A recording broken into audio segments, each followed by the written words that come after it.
អ្នកមានប្រាជ្ញាកាលដែលលើកជើងក្រោយលុះត្រាតែជើងមុខជាន់ស៊ប់ហើយ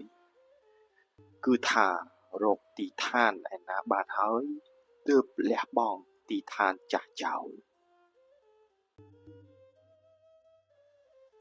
ទស្សនវិជ្ជានេះគឺជាគោលការណ៍នៃការផ្លាស់ប្ដូរដ៏ឈ្លាសវៃតួនាទីនៃប្រាជ្ញាក្នុងការសម្រេចចិត្តដែលតម្រូវឲ្យមានតុល្យភាពរវាងការរក្សានូវភាពស្ថិតស្ថេរនិងការស្វែងរកភាពរីកចម្រើន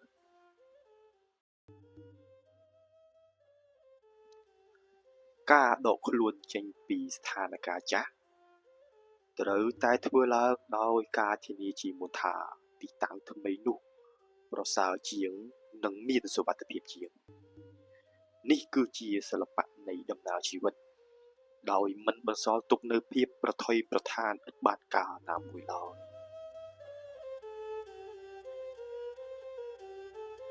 ទស្សនៈមួយទៀតលោកពោលថាបើអ្នកស្វែងរកទ្រព្យដើម្បីប្រព្រឹត្តធម៌កុំស្វែងរកល្អជាងព្រោះការលាងឲ្យស្អាតមុនល្អជាងការឲ្យប្រឡាក់លួចទើបលាងជាក្រោយទស្សនវិជ្ជានេះបង្រៀនយើងឲ្យរកទ្រព្យដោយភាពស្មោះត្រង់ដើម្បីយកទ្រព្យនោះទៅធ្វើអំពើល្អសូមកុំខ្វល់តែពីការរកទ្រព្យឲ្យបានច្រើនលើសលប់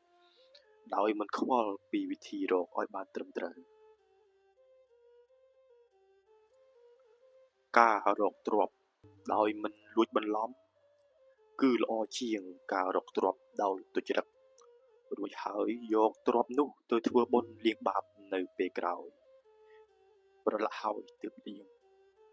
ដូច្នេះផ្ដើមពីភាពស្អាតស្អំដើម្បីឲ្យជីវិតមានធម៌ទាំងក្នុងលោកនេះនិងទៅបរលោក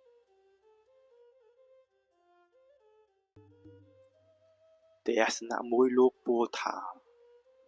ការស្វែងរកទ្រព្យបានក្តីទុក្ខលំបាកម្ដងកាលវិបត្តិទ្រព្យសម្បត្តិទៅបានទុក្ខក្តៅក្រហាយម្ដងការបានសម្បូរទ្រព្យសម្បត្តិកើតមានស្រវឹងម្ដងទៀតដូច្នេះតើទ្រព្យសម្បត្តិទាំងឡាយនោះនាំឲ្យយើងបានសេចក្តីសុខដូចម្ដេចណោះ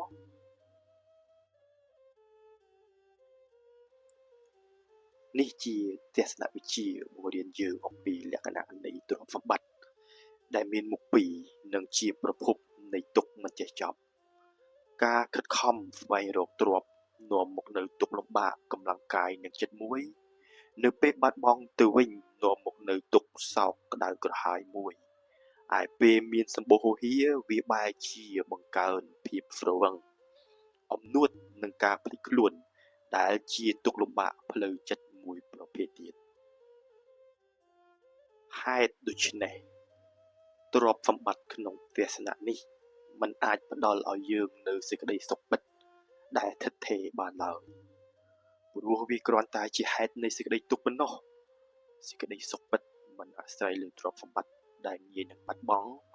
ឬនាំមកនូវទុក្ខនោះទេ